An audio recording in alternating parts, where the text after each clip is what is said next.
how to set Google Keyboard font to style default Gboard default on Samsung Galaxy S26 Ultra. Let's start the video. First of all, go to App Library. Here, click on Settings app.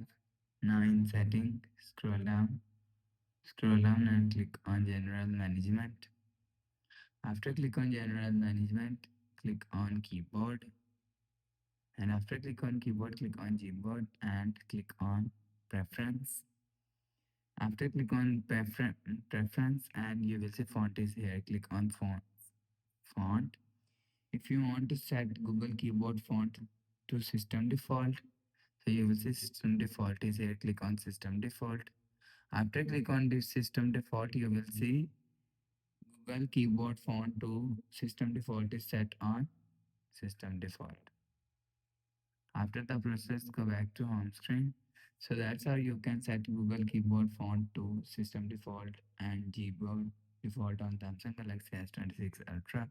If you like the video, please subscribe. Thanks for watching.